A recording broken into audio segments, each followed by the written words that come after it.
Hello everyone. So welcome to today's video. Today I have a very special guest with me, Shubham Singh, who just cleared this session's FMG exam. The results came out on February. The exam was on 20th January and he secured 174 marks out of 300 in this exam. So first of all, heartiest congratulations Shubham. कैसा लग रहा है? Sir thank you sir. मैं सबसे पहले thanks कहना चाहूँगा अपने पेरेंट्स को, अपने टीचर्स को और अपने मेंटर्स जो भी थे और भगवान को सर। क्योंकि फर्स्ट अटेम्प्ट में क्लियर करना सब बोलते हैं कि ऐसा मुश्किल होता है, बट जब मैंने एग्ज़ाम दिया तो लगा नहीं कुछ मुश्किल ऐसा कुछ नहीं होता है, बस हाइप बना के रखिए। बहुत इजी होता है। आप अगर अच्छे से अपने अपने दिल से प्रिपेयर किया है उस चीज़ के लिए तो वो आपको मिलेगी ही मिलेगी। और मतलब मैंने बहुत अच्छे से प्रिपेयर किया था। मैं सेम जैसे क्लासेस होती थी तो मैं पूरी क्लास करता था। उसके बाद 10-11 घंटे जितने देर की भी क्लास हो, फिर आधे 1 घंटे का ब्रेक लेके उसमें जो भी खाना पीना है वो करता था। और फिर मैं सेम डे कोशिश करता था वो चीज़ रिवाइज करने का, चाहे 3 बजे या 4 बजे कोई सा भी सब्जेक्ट हो, मैं सेम डे उन चीज़ों को रिवीजन करता था। Because revision is the key of success. अगर हमने 9 मेरे साथ के ऐसे भी दोस्त थे जिन्होंने मतलब वहाँ पे रशिया में ही या यूक्रेन में ही अपने 6 ईयर या 5 ईयर के स्टडीज़ में पूरे 19 सब्जेक्ट 2 बार या 3 बार ख़त्म कर दिए थे। बट यहाँ पे आने के बाद वो एकदम चिल रहते थे, कूल रहते थे कि हमने कर लिया, चलो मतलब बहुत चिल रहते थे। और अनफॉर्चुनेटली मतलब गुड लक था जिनका हुआ, बट उनमें से मैं जिनको जानता हूँ मतलब एक बच्चे का नहीं हुआ और उसने बहुत अच्छे से प्रिपरेशन किया था। तो यही बात है, अगर आपने प्रिपरेशन कर लिया है तो आप ढीले मत पड़िए, एंड में आप रिवीजन करिए। Because revision is the key. अगर आपने रिवीजन नहीं किया है तो आप चीज़ें भूल जाओगे। आई थिंक किसी भी एंट्रेंस एग्ज़ाम के लिए मुझे लगता है इवन नीट पीजी के लिए भी ना बहुत ज़रूरी है कि आप ना मेहनत करते रहो। It is not about intelligence. कोई भी एंट्रेंस एग्जाम इंटेलिजेंस की बात नहीं, इट इज़ अबाउट कंसिस्टेंसी। अगर आपने सेम चीज़ बार बार पढ़ी है ना तो तभी आपको रिकॉल हो पाएगी एग्जाम में। बिकॉज सब जानते हैं कि एग्जाम में वही पूछा जा रहा है जो पहले पूछा गया है ना। जो टॉपिक्स पढ़ाए जा रहे हैं कोचिंग में वो भी वही हैं जो पहले पूछे गए हैं, तो आपको वही पढ़ना है बस। ऐसा आउट ऑफ द ब्लू कुछ नहीं आने वाला, राइट? सो पहले मतलब मेरे बैचमेट्स वगैरह जीटी वगैरह देते थे। और मतलब जब मैं रशिया पढ़ रहा था उस टाइम तो मैं जीटी वगैरह मैंने नहीं दिया था और हार्डली 2-3 सब्जेक्ट्स ही वहाँ पे अच्छे से पढ़े होंगे। मतलब अच्छे से नहीं, मतलब शॉर्ट ऑफ बस पढ़ा था। फिर यहाँ पे आके मेरा पूरा फोकस था कि जो भी मुझे 5 महीने मिले हैं वो पूरा टाइम मैं अपनी स्टडीज़ को दूंगा। मैं सिर्फ 4 घंटे या 5 घंटे सोता था, कभी काल मैं 3 घंटे ही सोता था। तो लोग कहते हैं कि स्लीप साइकिल, अपना स्लीप हाइजीन मेंटेन करो, ये मेंटेन करो, वो मेंटेन करो। कुछ नहीं होता है। अगर आपका डेडिकेशन है तो आप देखो, अगर आप जितना पढ़ सकते हो उतना पढ़ो। मैंने इंस्टाग्राम हटा दिया था फ़ोन से, फिर मैंने बाद में इंस्टॉल किया, उसमें 10 मिनट का टाइमर लगा दिया था कि मैं इंस्टॉल ना कर पाऊँ। वो भी इसलिए क्योंकि अपडेट्स आते रहते थे उस पर। अलग अलग ग्रुप्स मैंने ज्वाइन किए थे, उस पर अपडेट आते थे। कुछ इंपॉर्टेंट एमसीक्यू वगैरह या आईबीक्यूज़ वगैरह हो गए तो जैसे बहुत बोर हो गए, बहुत अब 10 मिनट इंस्टा इंस्टॉल कर लिया तो वो टाइमर अपने आप बता देता था कि हो गया टाइम अब। हाँ, आईबीक्यूज़ वगैरह देख लेता था। तो वो थोड़ा एंटरटेनमेंट के लिए, और मैं एंटरटेनमेंट के लिए गाने सुनता था। और जब मैं बहुत होपलेस हो जाता था और मुझे कुछ नहीं समझ आता था अब क्या करना है, तो मैं शाम में मंदिर जाके 10 मिनट बैठ जाता था। तो बहुत शांति मिलती थी मुझे। तो ऐसा बहुत ज़्यादा ज़रूरी है, पता है, मेंटल स्पेस में रहना, मेंटली अपने आप को काम रखना। मतलब मेरे तो फ्रैंकली पेरेंट्स साथ में रहे 1 महीना ना, जब मैंने नीट पीजी की या INICT की तैयारी की थी। तो my dad stayed with me in the hostel कि मैं इतना ज़्यादा पैनिक हो रहा था ना कि नहीं हो पाता यार, वो स्टेबिलिटी नहीं रह पाती। एक एग्ज़ाम से एटलीस्ट 1 या 2 महीने पहले आपको लगता है कि यार अब तो बस क्राइसिस आ गया है, मैं क्या करूँ। एक पॉइंट पे आके ऐसा लगता है सब कुछ पढ़ भी लिया है और लगता था सब कुछ भूल भी गए हैं, तो समझ नहीं आता है क्या करें। तो वो टाइम होता है आपके जीटी देने का। आप जीटी दो और जीटी देके बस मार्क्स देके मत छोड़ो। ठीक है, आपके 150 आए, 160 आए, 130 आए, 200 भी आ गए, बट एक बार आप रिव्यू मारो, सारे क्वेश्चंस का रिव्यू करो। अगर आपने मतलब गेस भी किया है क्वेश्चन को तो उसका भी एक्सप्लेनेशन देखो, अगर बाई गेस भी सही हुआ है तो। क्योंकि कई बार ऐसा होता है कि हमने वो आंसर मार्क करके गलत कर दिया जीटी में। ठीक है, हमने रिव्यू नहीं किया, सेम क्वेश्चन रिपीट हुआ एग्जाम में, मेन एग्जाम में, और हमें हिंट आ रहा है, मतलब बैक ऑफ द माइंड आ रहा है शायद ये आंसर मैंने इसका कहीं लगाया था तो ये लगाता हूँ। तो वो चीज़ अगर आप रिव्यू किए होंगे तो वो चीज़ आपकी सही हो जाएगी मेन Right. एग्जाम में। तो जीटी देना जितना इंपॉर्टेंट नहीं है, उसका रिव्यू करना उससे डबल इम्पॉर्टेंट है। ये मैंने महसूस किया। और मैंने मतलब टोटल 5 जीटी दिए थे और 3 सीबॉट एलन नेक्स्ट के दिए थे सर। अच्छा। तो वो सीबॉट से बेसिकली हुआ क्या था कि मेरी एंजाइटी चली गई थी, मेरी एग्जाम एंजाइटी बहुत थी। मतलब नीट यूजी के टाइम में मैं बहुत ज़्यादा एंक्सियस हो गया था सर। और मतलब हाथ में पसीना आना और ट्रिमर्स होने, और मेरे से टाइम मैनेजमेंट नहीं होता था। तो इस बार मतलब 3 अटेम्प्ट मैंने नीट यूजी दिए थे सर।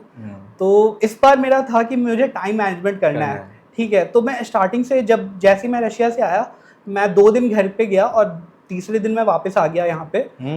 हाँ सर। अच्छा। मैंने क्लासेस ज्वाइन कर ली और सेम डे प्रेप लैडर था सर मेरे पास। तो उसकी एक सेक्शन होता है PYQs, नीट पीजी और आईएनए सेट के उसमें PYQs थे। तो जैसे जैसे सब्जेक्ट चल रहे थे मैंने सारे PYQs लगाने चालू कर दिए थे।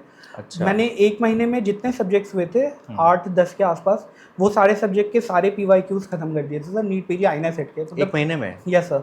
क्योंकि मुझे 5 बजते थे, 6 बजते थे, मुझे लगता था मतलब आंखें लाल हो गई, नींद नहीं आती थी। मतलब ऐसा था कि नींद नहीं आती है। तो जब मैंने सितंबर में पहला जीटी दिया तो वो स्कोर था सर 174 मेरा। नाइस। तो उसके बाद फिर जैसे जैसे क्लासेस होती गई और मैं महीने में 1 जीटी देता था उस टाइम, तो मेरा स्कोर सर 10 नंबर, फिर 15 नंबर ऐसे करके बढ़ा। और मैंने स्पीड लाने की कोशिश की, क्योंकि मैं जितने PYQs करता था ना तो वो सारे रिलेट होते थे। अच्छा, तो मुझे मतलब वो एक की पॉइंट होता है क्वेश्चन में, 2-3 की पॉइंट होते हैं, तो बस वो पिक करने आ गए। मतलब क्वेश्चन इतना बड़ा भी क्यों ना, बज़वर्ड होते हैं कुछ, बस बज़वर्ड दिखता था, अरे ये तो ये होगा। बिल्कुल सही। बस ये नहीं आप क्वेश्चन स्किप करो, क्वेश्चन पूरा पढ़ो। उसमें कई बार घुमा देते हैं ना, all of the not, all of the above, all of the following except, तो ये सब तो पढ़ना ही है। बस बज़वर्ड आपको दूर से ही दिख जाना है, अच्छा ये बज़वर्ड। और कई बार ऐसा होता था ये ऑप्शंस भी पता है मुझे, बस यही होगा। तो इससे स्पीड इतनी आ गई थी कि मैंने जब लास्ट जीटी दिया था एग्जाम के 1 हफ्ते पहले, तो सर मेरे 226 मार्क्स थे। और मैंने दोनों जो पेपर था वो मैंने लगभग 1.5 घंटे में खत्म कर दिया था। अच्छा, तो 1.5 घंटा तो खाली था? हाँ सर। मतलब जो दोनों पार्ट होते हैं, पार्ट 1 पार्ट 2, दोनों में 2.5 घंटे मिलते हैं। तो वो जीटी मैंने 1.5 घंटे में खत्म कर दिया था। वो बेसिकली PYQs के ही थे। तो वो इतनी स्पीड एंड एक्यूरेसी होनी चाहिए आपकी। तो इसका फ़ायदा मुझे मेन एग्ज़ाम में भी हुआ। तो सर मेन एग्ज़ाम में जब मैं बैठा तो पहला पेपर मैंने 60 मिनट्स बिफोर कर दिया, लेकिन मैंने एक गलती करी। मैंने सारा क्वेश्चन, अब मैं सोचा 1 घंटे में क्या करूं, तो मैंने सारे क्वेश्चन रिव्यू कर डाले और पता नहीं कितने ही क्वेश्चन के मैंने आंसर चेंज किए होंगे। क्योंकि सोचा खाली बैठा है, सब कर रहे हैं, क्वेश्चन देखा सबका सिस्टम, सब सिस्टम चला रहे हैं, तो मुझे लगा यार मैं भी देख लेता हूँ एक बार क्या ही जा रहा है। तो वो मुझे नहीं करना था। तो फिर मैं बाहर निकला। फिर हाँ, आप निगेटिव चीज़ों से बहुत दूर रहना, आप बाहर निकलना, आप किसी से नहीं पूछना है आपने कि तुम्हारा पेपर कैसा हुआ, तुम्हारा पेपर कैसा हुआ, तुम्हारा पेपर बेकार हुआ, या ऐसा या वैसा। कान में ईयरफोन लगाओ, गाने सुन लो, भजन सुन लो, जो सुनना है सुन लो, बातें किसी मत करो, बातें किसी से मत करो, एकदम चिल रहो, पॉजिटिविटी रखो। बस एक पॉजिटिविटी रखनी चाहिए अपने अंदर कि यार मेरा तो हो चुका है, बस ये एक फॉर्मेलिटी है, मुझे वहाँ पे जाके फॉर्मेलिटी पूरी करनी है। अगर ये पॉजिटिविटी अपने अंदर रहती है तो कोई नहीं रोक सकता है तुम्हें। फिर सेकंड पेपर में मैं गया, मैंने आराम से 45 मिनट्स बिफोर मैंने पेपर कर लिया। मैंने हेड डाउन किया और कुछ नहीं देखा। बस 20 क्वेश्चन मैंने रिव्यू, मार्क फॉर रिव्यू के रखे थे, वो सारे मैंने 20 question mark for the review के एक बार देख लिए, कुछ आंसर थोड़े बहुत चेंज किए, और मैंने एक क्वेश्चन को भी नहीं छुआ। मैंने हेड डाउन किया और सो गया। मतलब कोशिश कर रहा था सोने की, नींद तो नहीं आती है जो हमें, तो बट ऐसे आँख बंद करके एकदम रिलैक्स कर रहा था। हाँ, एकदम रिलैक्स कर रहा था, वो हो चुका है। उसके बाद मैं बाहर निकला, फिर मैंने फ़ोन मतलब वो बस में था हमारे, तो फ़ोन लेके पापा को कॉल किया सबसे पहले। हाँ पापा, हो गया मेरा। बट मुझे ऐसा लगा था कि रिकॉल वगैरह से भी कि 220 के प्लस आएंगे, बट इतने आ नहीं पाए। माई स्कोर वाज 174। तो मुझे लगता है यही मेरी गलती थी कि मुझे सारे क्वेश्चन रिव्यू नहीं करने चाहिए फर्स्ट हाफ वाले में। तो बाकी एग्जाम पेपर कैसा लगा? कुछ लोग बोल रहे थे थोड़ा टफ था फर्स्ट पेपर। सर एग्जाम देते थे एल में, इतना पेपर हम देते थे, इतने लंबे लंबे क्वेश्चन सीबॉट वगैरह में भी, तो मुझे लगा उसके हिसाब से पेपर 1 तो कुछ भी नहीं था। पेपर 2 वाज मतलब हार्ड तो बिल्कुल नहीं था, लेकिन इजी भी नहीं था। वो आप sort of easy to medium बोल सकते हैं, ठीक है, क्योंकि वो हार्ड बिल्कुल नहीं था, ना मीडियम टू हार्ड था, वो इजी टू मीडियम के रेंज में था। ठीक है। और कुछ क्वेश्चंस ऐसे होते हैं जो पहले कभी ना देखे हो, वो तो ऑब्वियसली वो तो क्वेश्चन देते ही हैं। हाँ, नहीं तो PYQ से पूरा बन जाता। यस सर, लेकिन 50% ऑफ द क्वेश्चन ऐसे होते हैं जो बेसिकली सारी जनता कर पाए, सारी पब्लिक वो कर पाए। हाँ। तो आपको उसके लिए भी प्रिपेयर रहना है कि हाँ ऐसे ऐसे क्वेश्चन आते हैं, आपको लगेगा अरे यार ये क्वेश्चन है, फिर दोबारा पढ़ने का मन करेगा, अरे यही पूछ रहा है। तो मतलब इतने ईजी से भी क्वेश्चन आते हैं। हाँ, ऐसा मतलब ये मतलब नहीं है एग्जाम में ना कि मतलब सारे टफ क्वेश्चन ही हो रहा है, आपको वो घुमाना चाह रहा है एग्जामिनर ने, आसान क्वेश्चन भी होते हैं, उनको बस कॉन्फिडेंस रखना होता है कि बस आगे बढ़ना है। अच्छा, I want to talk to you about the gut feeling वाली चीज़ ना, कि आप जब भी एक क्वेश्चन करते हो ना तो एक गट फीलिंग होती है कि यार इसका यही आंसर है। अब तूने बताया कि तू फर्स्ट हाफ पे जब तूने पेपर किया तूने चेंज किए अपने ऑप्शंस। Yes sir. तो वो किस बेसिस पे चेंज किए, क्या सोच रहा था पहले जब मार्क किया था उन्हीं क्वेश्चंस को, तो क्यों मार्क किया था? पहले जब मैं क्वेश्चन कर रहा था ना तो वो एक फ्लो बना हुआ था मेरा। हाँ। कि हाँ ये पढ़ा, ये किया, मतलब बस क्वेश्चन पढ़ा, आंसर पढ़े, किया, फिर एक बार और हाँ। मतलब लास्ट लाइन पढ़ लेता था, एक्सेप्ट वगैरह तो नहीं लिखा है ना यहाँ पे। तो मैं 2-3 बार वेरीफाई करके सारे क्वेश्चंस कर रहा था। तो जब खत्म हो गया ना तो एकदम माइंड रिलैक्स हो गया, चलो ये पेपर खत्म। तो अब मुझे लगता है कि वो माइंडसेट होता है ना, वो माइंडसेट मेरा चला गया जब मैं रिव्यू दे रहा था। तो मतलब 150 क्वेश्चन का रिव्यू दोबारा से बैठ के लगा करने, तो ये चीज़ नहीं करनी चाहिए। तो ऑप्शंस चेंज हो गए। चल, कितने क्वेश्चंस अटेम्प्ट किए थे? सर मैंने सारे क्वेश्चन अटेम्प्ट किए थे, सारे क्योंकि करने वाले, नेगेटिव negative मार्किंग तो तो है थी नहीं। नहीं, ठीक तो है। सारे किए थे। ठीक इसमें गट फीलिंग आ रही थी, वही मतलब कुछ क्वेश्चन जो पहली बार ऐसे शायद 10% के आसपास क्वेश्चन होंगे, 10% या उससे भी कम होंगे, टोटल 10 क्वेश्चन होंगे जो लगा था यार रिव्यू के छोड़े थे ये हाँ। बाकी। तो वो भी गट फीलिंग में ही मार दिया था, क्योंकि पीजी का पेपर तो था नहीं नेगेटिव मार्किंग के लिए, तो मैंने कर दिया था ठीक है। सारी।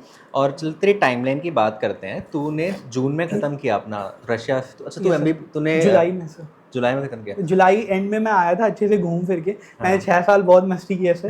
मतलब रशिया का एक पार्ट नहीं छोड़ा घूमने के लिए, ठीक है। मतलब कहाँ बहुत घूमा है ये रशिया में? सर रशिया में मैं मतलब पीटर्सबर्ग घूमा हूँ अच्छे से, मॉस्को घूमा हूँ, व्लादिवोस्तोक घूमा हूँ, और मैं मुरमांस्क भी घूमा हूँ सर। मुरमांस्क पे चला गया नॉर्दर्न लाइट्स के लिए? नॉर्दर्न लाइट्स के लिए, मतलब जहाँ भी हो सकता था, अगल बगल के विलेजेस वगैरह, हाँ। और जो भी मस्ती हो सकती थी सब की है, सब कुछ करा है। मस्ती की है। Yes sir. बट फिर तेरा जुलाई में खत्म हुआ। Yes sir. तो टाइमलाइन बता, कौन सी डेट पे खत्म हुआ, इंडिया कब आया, कोचिंग कब ज्वाइन की, पढ़ना कब स्टार्ट सर किया? मेरा कॉन्वोकेशन था, मतलब मेरा फाइनल स्टेट पेपर जो होता है वो 7 जुलाई को ख़त्म हुआ था, और मेरा कॉन्वोकेशन 15 जुलाई को था। 3 जुलाई। उसके बाद मैं मतलब 28 जुलाई को मैं दिल्ली आ चुका था।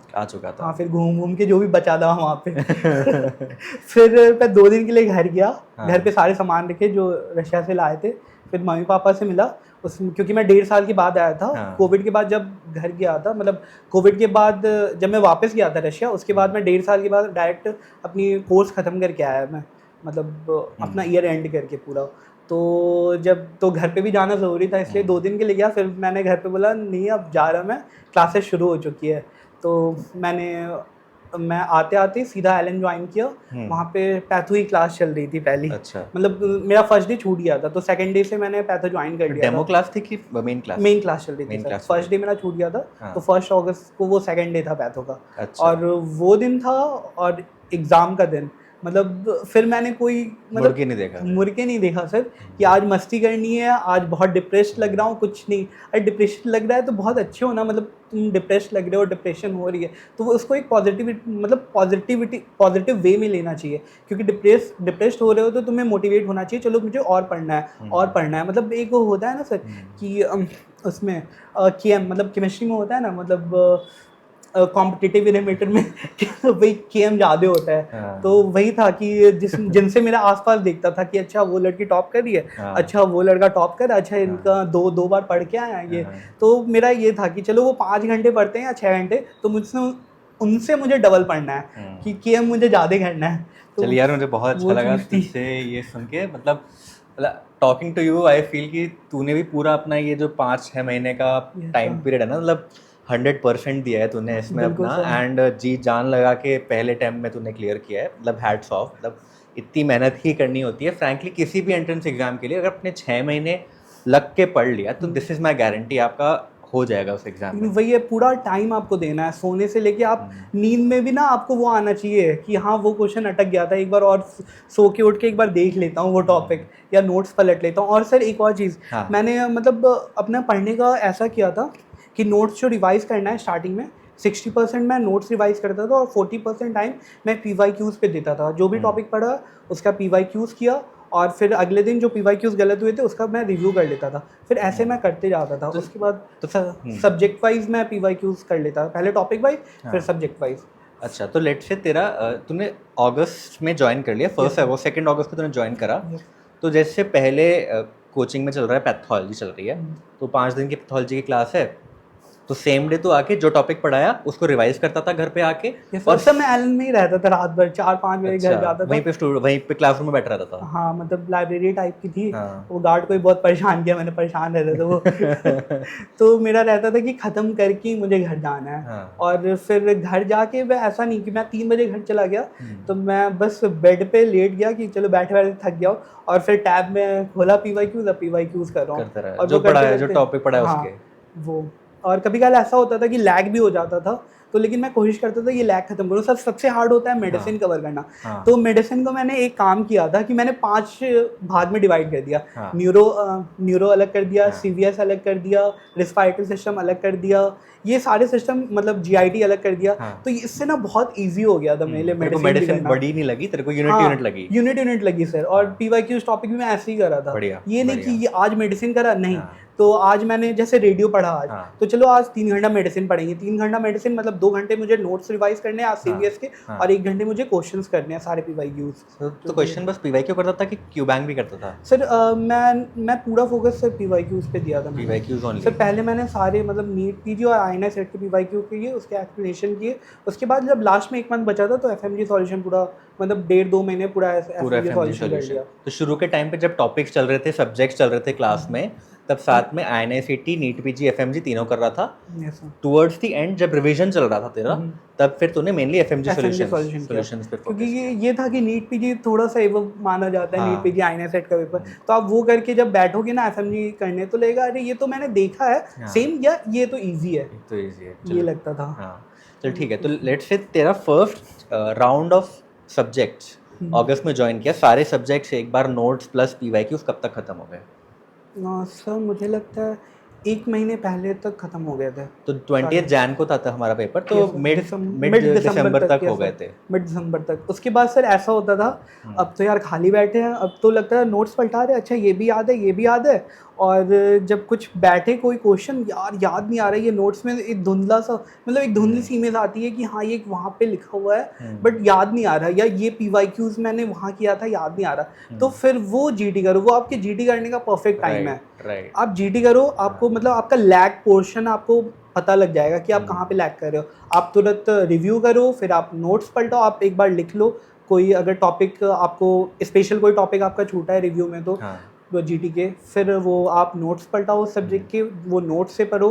फिर उस टॉपिक के भी अगर आप चाहते हो तो एक बार PYQs देख लो, लगा लो। तो this is the right way. Let's say तुम्हारा एक बार सारा सिलेबस हो गया, तो during, so if I were to summarise, जब आप अपने मेन एक बार रीडिंग कर रहे हो सब्जेक्ट वाइज प्लस PYQ, तब आप नोट्स पढ़ो और PYQs करो, नोट्स पढ़ो PYQs करो, और जब आपका पूरा सब्जेक्ट हो जाए तो पूरे सब्जेक्ट के PYQs कर लो। ठीक है, तो एक साइकिल आपकी मिड दिसंबर तक first reading of all 19 subjects along with PYQ and along with subject wise PYQ revise हो जाएंगे। एक बार ये वाली साइकिल पूरी हो गई, then it's time to give GTs। तब GTs के बेसिस पे रिवाइज करना है। परफेक्ट टाइम होता है सर वो GT का, फिर GT के बेसिस पे रिवीजन वो परफेक्ट होता है, वो परफेक्ट टाइम, क्योंकि मोर और लेस वो मतलब जो GTs के टॉपिक होते हैं वो एग्जाम में जो टॉपिक आते हैं ना उनके अराउंड ही घूमते हैं। तो वो भी GT भी इंपॉर्टेंट है देना, बट ये कुछ लोग करते GT दे रहे, GT देते जा रहे, GT देते जा रहे, इसका भी कोई फायदा नहीं है अंटिल अनलेस आपने नोट्स पूरे अपने नहीं पढ़े हैं तो। एग्जैक्टली यही लोग बोलते हैं ना कि GTs is not the only thing जिससे आपकी रैंक आएगी ना, एक्चुअली आपकी रैंक मेन नोट से आएंगी। GTs को बस आप एक टेस्टिंग का मेथड ही मानो। तो तू कितनी फ्रीक्वेंसी पे GT देता था? सर मैंने टोटल 5 GT दिए थे, 3 CBOT दिए थे, तो 8 GT 8 ही टोटल हुए हैं। हाँ, और वो भी टुवर्ड्स द एंड ही दिए थे मोस्टली ये सारे एंड में दिए थे। पहले मैं मंथली ही देता था एक मंथली शुरू में कि प्रोग्रेस देखते हुए, फिर बाद में और वो GT मैं पूरा दिल से देता था, एकदम कॉन्सेंट्रेट होके बैठ के फोन पे GT देता था। और फिर जो 1.5 घंटे मतलब 2.5 घंटे का होता था उस समय पेपर, तो मैं मतलब कोशिश करता था कि मैं 1.5 घंटे तक मैं कर लूँ। तो मैं मेरा टारगेट होता था 1.5 घंटे, स्टॉप फास्ट लगा के करता था, 1.5 घंटे मुझे करना ही करना है वो फर्स्ट पेपर। फिर पेपर 2 के लिए भी मैं ऐसा ही करता था। और फिर जब मैं बैठता था उसका रिव्यू करने के लिए, तो फिर मैं कोई टाइम लिमिटेशन नहीं रहता था। जो क्वेश्चन मुझे लगते थे ये नहीं आ रहे या फिर ये टॉपिक थोड़ा लैग हो रहा है, तो अच्छे से पूरा अच्छे से रिव्यू करता था, नोट्स पलटा के रिव्यू करता था मैं, उसमें कोई टाइम बॉन्ड नहीं देता था रिव्यू में। रिव्यू में ढंग से करना। तो तूने हाँ। कोई नोटबुक बना रखी थी रिव्यू करने के लिए, मिस्टेक नोटबुक टाइप कुछ था यस कि ऐसा सर, कुछ था? 20 नोटबुक एक थी मेरे पास, हाँ। जिसमें सारे इंपॉर्टेंट मतलब सब्जेक्ट वाइज मैंने करे हुए थे कि ये सारे गलत हुआ, टॉपिक्स। ये रिवाइज हाँ, करना, ये वीक है, ये वीक ये है और भूल ये रहा हूँ बार इंपॉर्टेंट बार। पॉइंट है, यहाँ पे लिख दिया मैंने मतलब उस अच्छा। नोटबुक में। और उसको रिवाइज किया था क्या फिर एंड में? फिर वो ऐसा होता था, जो आप जीटी का रिव्यू दे रहे हो ना, या आप बैठे हो ऐसे ही चलो एक बार देख लेते हैं, हाँ। तो वो अपने आप रिवीजन होते जाता है। हम्म। तो लोग क्या करते हैं ना, फ्री टाइम में इंस्टा चला रहे हैं या बाहर सुट्टा मार के आगे, थोड़ा घूम के आगे टहल के आगे, तो मैं उस फ्री टाइम को यूज़ करता था, चलो आज पलट के ये देखते हैं, क्योंकि एक सब्जेक्ट पढ़ते पढ़ते इंसान बोर हो जाता है, तो मैं दूसरा सब्जेक्ट फिर उठा लेता था, या फिर वो रिवीजन उठा लिया जो मैंने नोटबुक बनाया था। हाँ। मैं इस तरीके से अपने मतलब फ्री टाइम को भी इस तरीके से यूटिलाइज Utilize करना कर चाहता लेता था, था, हाँ। क्योंकि मैं मान के चलता था कि मैं बहुत पीछे हूँ, हाँ। ठीक है, तो मुझे वो करना है। तूने अपने पश्चाताप पूरे करे एमबीबीएस के, हाँ, तेरे को लगता है मैंने मेरे जितने से पाप थे सारे धुलने थे मुझे। खूब मस्ती करी है, खूब पाप किए हैं, अब 6 महीने सारा अपने आप को शुद्धिकरण करते हैं यस अपना। और सर टीचर्स का जो मोटिवेशन होता है ना, वो भी बहुत इंपॉर्टेंट होता है, हाँ। क्योंकि हमें पता नहीं होता एग्जैक्टली क्या करना है। आसपास के जितने भी लोग हैं, वो सबसे बड़ी चीज़ होती है निगेटिविटी से दूर रहना। वो बच्चे आएंगे कहने, यार इस टीचर ने ऐसे पढ़ा दिया, वो वाले कोचिंग वाले टीचर बहुत अच्छा हाँ पढ़ाते हैं, एग्जैक्टली, उनका गौतम नगर में बहुत तो इतना होता है। क्रिस्प नोट्स होता है, ये देखो मेरे पास उनके पीडीएफ है, ये देखो 5 पेज में पूरा सब्जेक्ट पढ़ा दिया। यार ऐसा 5 पेज कुछ नहीं होता है, तुम्हें पढ़ना है तो तुम्हें डीप में पढ़ना है। हाँ, तुम्हारे पास टाइम नहीं है, तुम्हें रैपिड करना है, एकदम एंड में तुम्हें समझ नहीं आ रहा, तो वो तुम 5 पेज पलटा लो, एकदम तुम्हें क्रिस्प टॉपिक जो है वो मिल जाएंगे। लेकिन बिना प्रॉपर नोट्स बनाए, बिना प्रॉपर मेन वीडियोस किए, मेन सब्जेक्ट किए, कुछ नहीं होना जाना है सर। जब मैं लास्ट में सोचा रेडियो रिवाइज करूं, तो मैंने एक बार सारे आपके जो नोट्स थे मेन वाले वो पलटाए, फिर सोचा यार कुछ खाली खाली सा लग रहा है, फिर मैंने आपका टीएनडी उठाया, टीएनडी किया, टीएनडी करने के बाद ऐसा लगा अब तो कंप्लीट हो गया कंप्लीट हो रेडियो। गया है। यस हाँ, सर। सर चलो आपका टीएनडी मतलब बहुत अच्छा था रेडियो का। चलो थैंक्स यार, थैंक्स सो मच। थोड़ा टाइम लगा के बनाते हैं टीएनडी हम Yes, लोग ना, sir. कि जो टॉपिक्स मेन वीडियोस में कहीं कहीं छूट जाते हैं या रिवीजन में छूट जाते हैं, और जो एग्जाम में बहुत इंपॉर्टेंट है। यस ऐसा लगता था हाँ ये तो कंप्लीट है आपका टीएनडी सर। उसके बाद साइकेट्री का हाँ, टीएनडी हाँ। और एनेस्थीसिया का टीएनडी, मतलब हाँ। ऐसा था कि वो कंप्लीट हो गया। एंड के लिए वो था। ऐसा नहीं कि मैंने कुछ नहीं पढ़ा चलो अब टीएनडी देख ली, नहीं, आपको मेन सब कुछ पढ़ना है। जब लास्ट में आपको रिवीजन के लिए कोई सोर्स चाहिए छोटा सा, तो वो आप टीएनडी TND बढ़िया है। तो best। बोलते हैं कि लेट से अगर आपको मेन नोट्स पढ़ लिए, फिर आपको रिवाइज करना है, तो उस टाइम के लिए टीएनडी बहुत अच्छा रिसोर्स है। Yes sir. लास्ट में अगर आपको मतलब चलो एग्जाम का जैसे 10 डेज बचे हैं, हाँ। आज मुझे लग रहा है चलो एक बार रेडियो तो रिवाइज करना चाहिए, अब कहाँ से करूँ, नोट्स यार इतना मन नहीं कर रहा, सब तो पढ़ा हुआ है। हाँ। तो वो आप टीएनडी कर लो, टीएनडी फटाफट बेस्ट कर लो। है। तो बहुत सारे रिसोर्सेज है ना, ये बहुत अच्छा क्वेश्चन मैं पूछना चाहता हूँ तुझसे।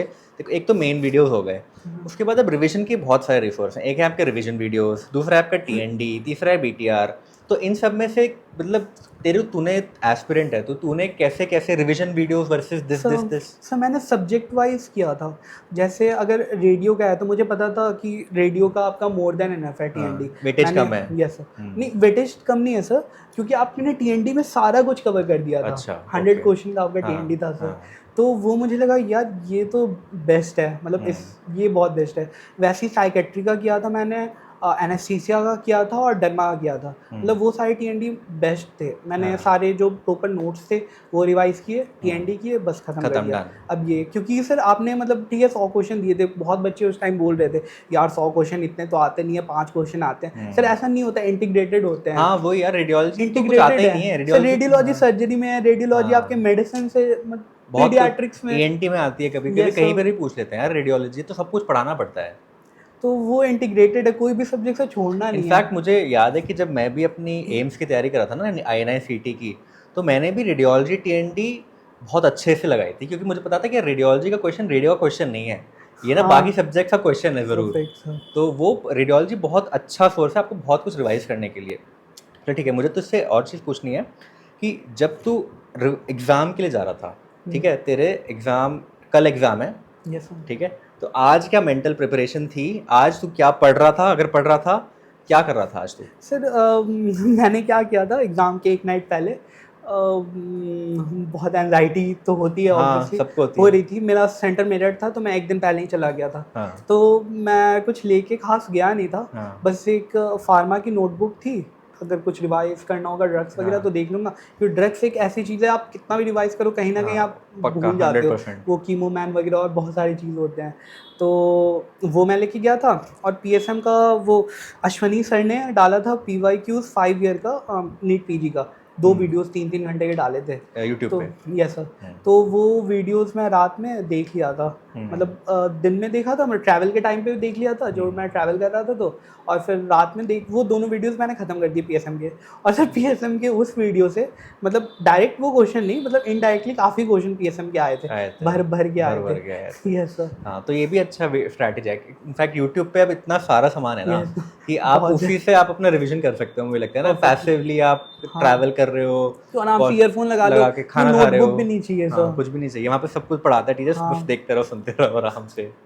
और जो लार्ज सब्जेक्ट थे ना उसका, जैसे ऑप्स गाइनी हो गई, हाँ। तो ऑप्स गाइनी का मैंने ऐसा किया था कि 5 ईयर जो PYQs थे सारे, PG आईने सेट उन पे कमांड कर दिया था, 8 ईयर FMG पे कमांड कर दिया था। हाँ। उसके बाद मैम का जो TND था वो सारा पूरा कर दिया था, और नोट्स में अच्छे से कर लिया था। हाँ। तो ऑप्स गाइनी में इतना कॉन्फिडेंस था कि क्वेश्चन कहीं से भी आए, अगर 10 लाइन में भी क्वेश्चन होंगे तो क्वेश्चन हो जाने हैं। हो जाने तो ये कॉन्फिडेंस होना चाहिए, ये, मतलब हाँ। एग्जाम के पहले। अच्छा, एनाटमी कैसे पढ़ी?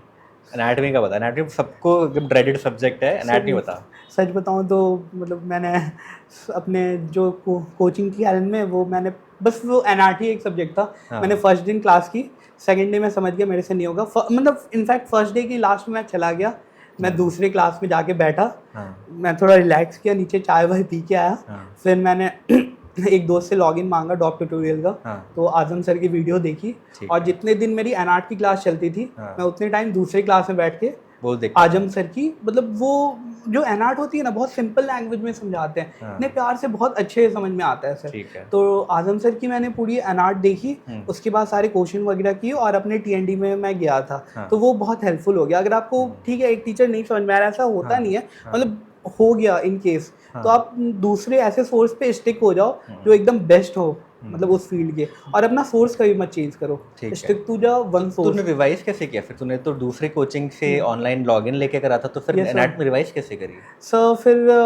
रिवीजन के टाइम पे उनका वो टेलीग्राम पे सर आजकल सब कुछ होता है, तो वो RR वाली वीडियोस भी मंगा ली थी किसी से, तो वो रिवाइज के लिए भी वही किया, बाकी तो अपना PYQs वगैरह करना ही था। Yes sir. तो एनआर्ट बस एक सब्जेक्ट था मैंने जो वहाँ से करा था, बाकी सारे सब्जेक्ट मैं अपनी कोचिंग पे स्टिक था, सारे सब्जेक्ट्स के लिए। Yes sir. अच्छा, चलो बढ़िया।